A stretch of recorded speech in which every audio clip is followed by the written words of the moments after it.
투구꽃 살인 사건. 이렇게. 투구꽃. 네. 카미야 치카라라는 이제 40대 남자고요. 이 남자는 사건 일어날 때 부인과 결혼한 지 불과 3개월밖에 안 됐었어요. 신혼부부였죠. 네. 이들 부부는 오키나와를 여행을 합니다. 오키나와를 여행을 하다가 여행 마지막 날 이제 호텔에서 같이 아침을 먹고 체크아웃을 하고 공항에 가요. 공항에 가서 카미야는 나는 이제 급한 일이 생겨서 돌아가겠다. 당신은 친구들이랑 여행을 계속 해라. 네, 그래가지고 이때가 한 12시쯤인 것 같아요. 카미야는 이제 가고 이 부인은 친구랑 같이 오키나와 섬 옆에 이시가키 섬이라고 섬을 가요. 네. 네. 이제 이시가키 섬에 도착하니까 1시 조금 안 되고 택시를 타고 호텔로 가는데 네.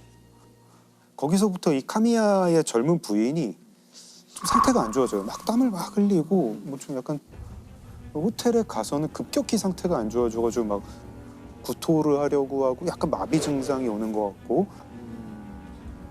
그래서 친구들이 구급차를 불러가지고 병원으로 갔는데 3시쯤 병원에서 사망을 해요. 이상하죠. 전날까지 멀쩡하던 그렇죠. 사람이 나이가 많은 것도 아니고 누가 봐도 변사인데 그렇죠. 그래서 사망 다음 날에 남편의 허락을 받아가지고 부검을 하는데 사인이 뭔지 잘 모르겠고 약간 심장 색깔이 바뀌어 있었다고 해요. 근데 이 남편이 태도가 너무 침착해요. 너무 흥분함도 없이.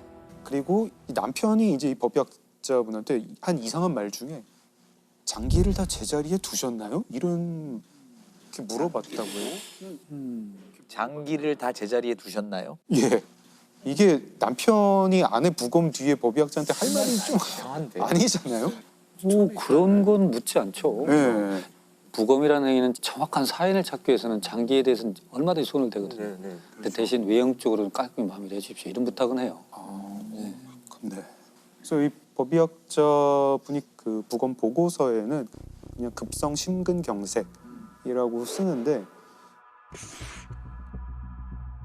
좀 이상하다 생각을 하면서 뭐라고 뭐 증거는 없으니까 사인도 잘 모르겠고 그래서 이 법의학자분이 심장이랑 혈액을 따로 보관을 하세요.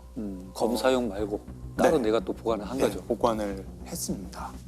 그리고 이 친구들이 남편을 좀 의심을 합니다. 이 남편이 카미야라는 남자가 알게 된 지 6일 만에 청혼을 하는데 부인한테 자기가 공인회계사다 이렇게 얘기를 했는데 친구들이 보기에 좀 이 남자가 공인회계사 같지가 않은 거예요. 그래서 공인회계사 명단을 입수를 해가지고 봤더니 거기에 카미야 치카라라는 이름은 없었어요. 그래서 당신 공인회계사 아니지 않냐 했더니 카미야는 내가 공인회계사는 아니고 중소기업에서 회계를 봐주는 컨설팅 일을 하고 있다. 뭐 이러면서 대충 어물쩍 넘어갑니다.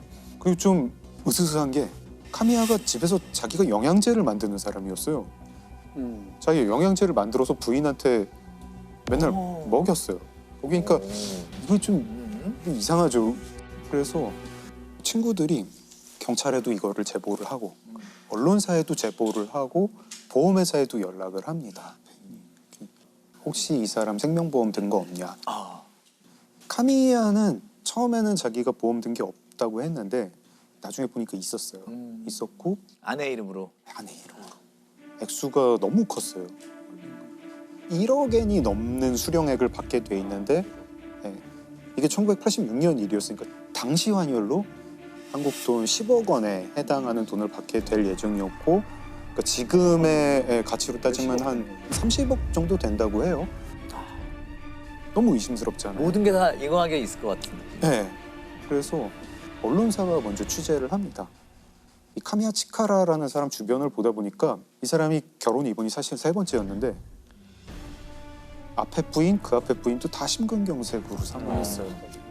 너무 심지어 2번째 부인 사망할 때는 보험금도 받았어요. 당시 경찰이 이제 이게 사망금을 노린 보험 살인이겠구나 하고 이제 의심을 하게 되죠. 그래서 그 부검이한테 다시 연락을 합니다. 사법 부검을 해달라 이렇게 의뢰를 해요. 그래서 법의학자분이 카미야의 부인이 사망했던 증상이랑 비슷한 어떤 독성 물질을 계속 찾습니다. 찾다가 딱 맞아 떨어지는 거를 하나를 발견을 하는데 투구꽃이라는 그 식물의 독에 중독이 되면 이렇게 사망한다. 근데 투구꽃은 뿌리에 독이 많고 그 독은 이제 우리 이제 현대 용어로는 아코니틴이라고 하는 독입니다. 네. 1g만 복용을 해도 사람이 사망을 하는 맹독입니다. 네. 증상은 일단 먹으면 입에서 침을 많이 흘리게 되고 전신마비도 되고 구토도 오고 부정맥이 오는 그런 신경독이에요. 그렇죠. 근데 당시 1986년에는 사람 피에서 아코니틴을 추출할 수 있는 방법이 없었어요. 기술도 없었고 그래서 이 법의학자 교수님이 어떻게 하셨냐면 당시에 다른 대학에 이 미세 검출기가 있는 대학이 있었는데 그 대학에 아코니틴을 추출할 수 있는 방법을 개발해 주세요. 부탁을 합니다. 그래서 개발을 하세요. 피를 그리로 보내요. 보냈더니 거기서 아코니틴이 나왔어요. 나왔고 근데 남편 너무 당당해요. 그죠? 네, 왜 당당하냐? 아코니틴은 섭취한 지 30분 만에 사람이 사망해요. 아 이미 떠났으니까. 네. 남편은 12시에 아내랑 헤어졌고 아내는 그 다음부터 뭘 먹은 게 없는데 그래요? 어떻게 3시에 사망할 수 있느냐. 심지어 남편이 이거를 자기가 그래서 억울하다 이러면서 나중에 방송에 나와서도 막 아 난 당당하다 이런 얘기를 합니다. はっきり申し上げておきますけども、私は全く何もやっておりません。やってないのにやったように報道されて大変迷惑を被ってますから。 경찰이 보기에 이 카미야 아무리 봐도 범인인데 어떻게 해야 될지 모르겠어가지고 일단 카미야를 조사를 했더니 이 사람이 투구꽃을 화분을 69개를 구입했다. 어느 차원에서 있겠죠. 이런 걸 알게 됩니다. 그리고 이 남편이 아파트 월세방을 하나 따로 두고 있었어요. 그 월세방에서 바닥에서 아코니틴 성분이 나옵니다. 자, 그리고 이 남편이 무슨 약국에서 캡슐을 산 것도 알게 돼요. 그 영양제라고 만들었던 그 캡슐이겠죠. 그래서 여기서 투구꽃에서 아코니틴을 뽑아가지고 이 독 캡슐을 만들었겠구나. 여기까지는 되는데 도대체 근데 먹었는데 이렇게 한참 있다가 진행되는 그런 캡슐은 어떻게 만들까? 근데 제보가 와요. 어느 어민이 제보가 오는데 아 내가 그 카미야라는 그 남자한테 보거를 엄청 팔았어요. 보고도 맹독이 그렇죠. 있는 동물이잖아요. 신경독이죠. 네, 신경독. 그래서 법의학자분이 계속 연구를 하시는데 굉장히 희한한 사실을 알게 됩니다. 보고독이랑 아코니틴이 몸에 들어오면 둘이 서로 방해를 해요. 기량작용. 네, 기량작용을 합니다.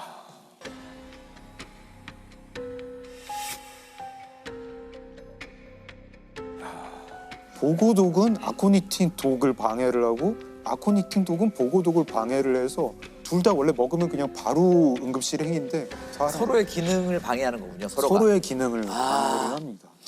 노벨상급인데. 아니 그거를 연구할 정도면 그냥 그 연구를 하지. 정도는 연구비로 받을 수 있을 텐데. 범인 카미야 치카라. 아이고. 이 사람은 그러니까 아파트를 빌려가지고 자기 사설 독극물 연구소를 차린 거잖아요. 그런 거네요. 나중에 보니까 생쥐도 여러 마리 구입을 했더라고요. 그 아파트에서 어떻게 하면 보험금 잘 탈 수 있을까? 어떻게 하면 사람 잘 죽일 수 있을까? 이거를 가지고 치밀하네요. 치밀하죠. 세상에. 이거는 연쇄살인의 계획이네요. 그러니까 첫 번째, 두 그 번째 사건만 가지고 네. 이렇게 연구할 리는 그렇죠. 없어요. 네. 근데 사실 전 부인 같은 경우에는 뭐 지금 입증할 수는 없어서 기소는 못합니다. 그래서 세 번째 부인만 가지고 기소를 해서 무기징역을 받았고요. 감옥에서 암에 걸려가지고 2012년에 사망을 했습니다. 이 사건을 해결하는 게 결국 이 법의학자 분이 혈액을 보관해서 해결하게 된 거죠. 아마 그 부검의사는 심장이 문제가 심근경색은 주로 동맥경화가 있어야 되거든요. 어떤 형태는 혈류의 공급이 안 돼야 돼요.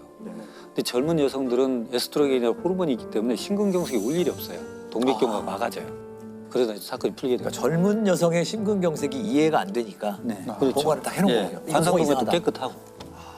심근경색이 출혈된 이유는 모르겠고 그러니까 뭔가에 우리가 증명하지 못한 요인이 있을 걸로 보이니까 심근하고 혈액을 보관했을 거예요. 그러다 사건이 풀게 된 거죠.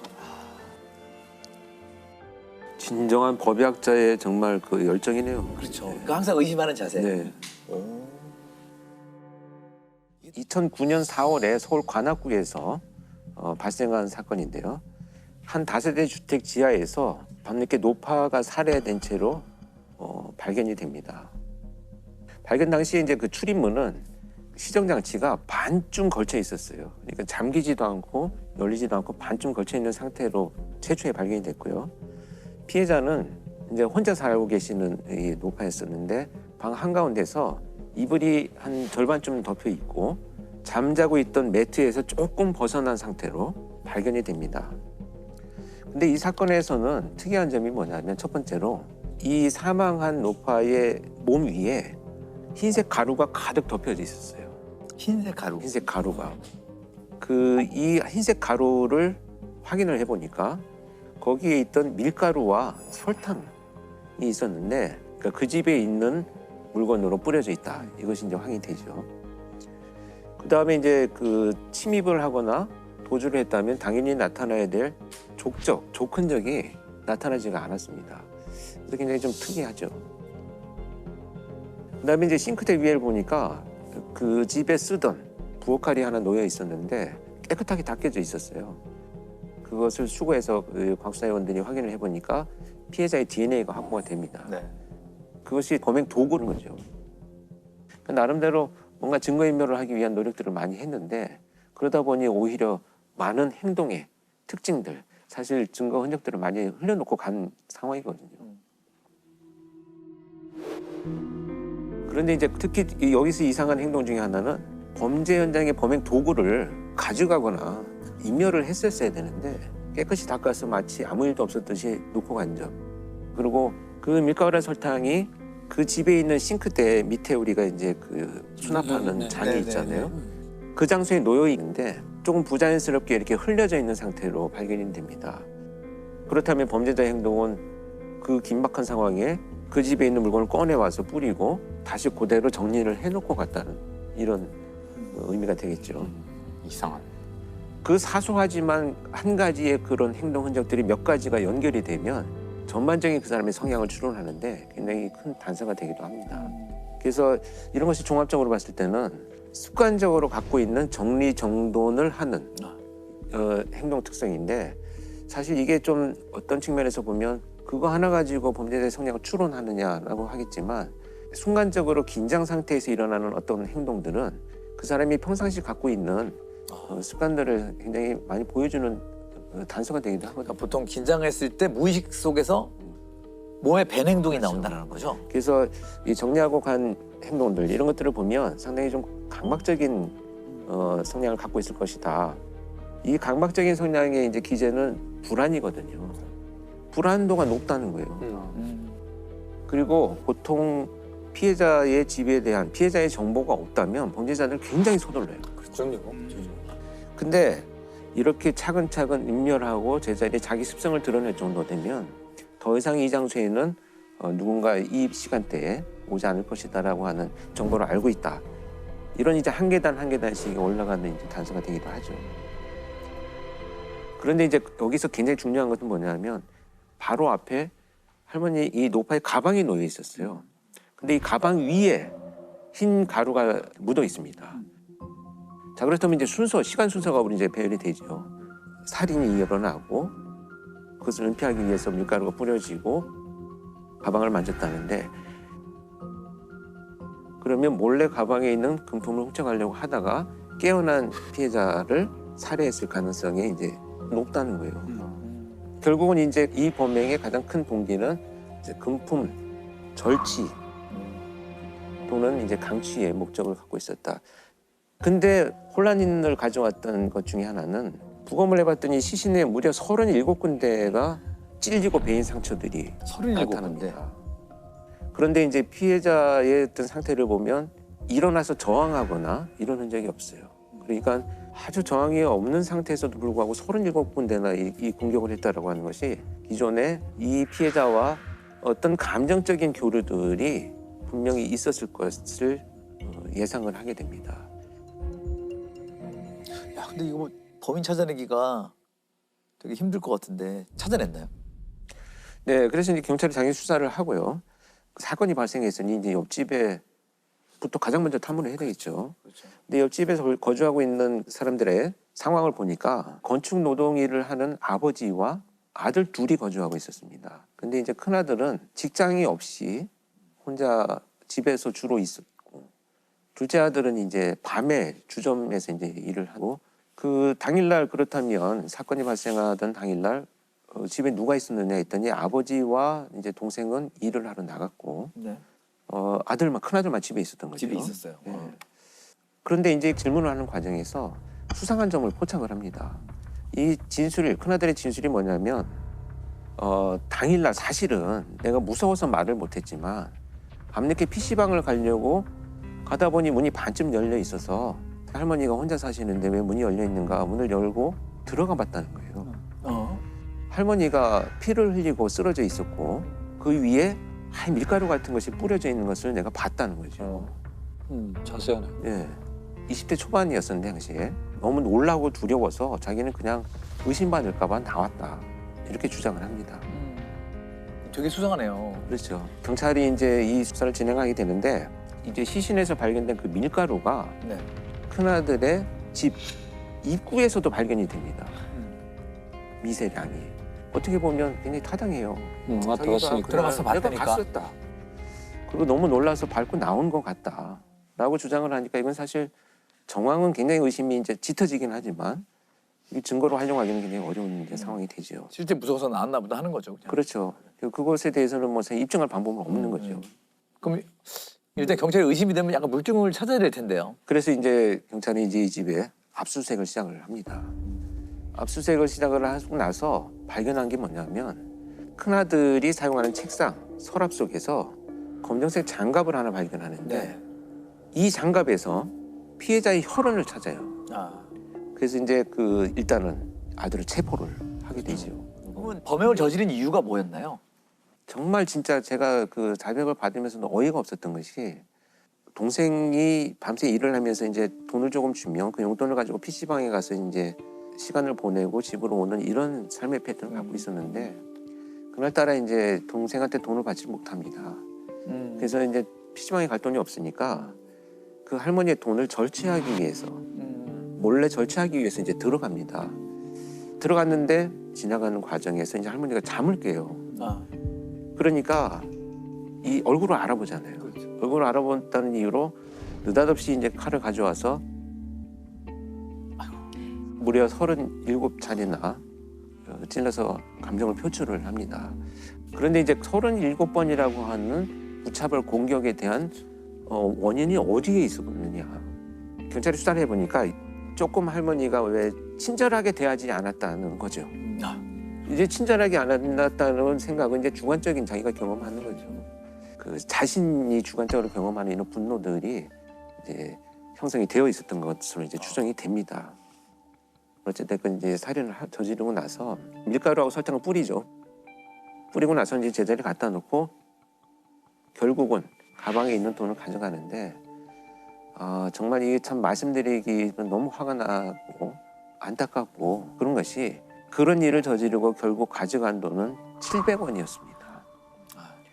그럼에도 결국 이제 그 700원을 가지고 자기가 들어갔던 거꾸로 족적을 닦으면서 나오면서 증거를 인멸했다 이렇게 생각을 하고 자기 집에 가서 손을 씻고 장갑도 벗어놓고 그 700원으로 PC방으로 갑니다.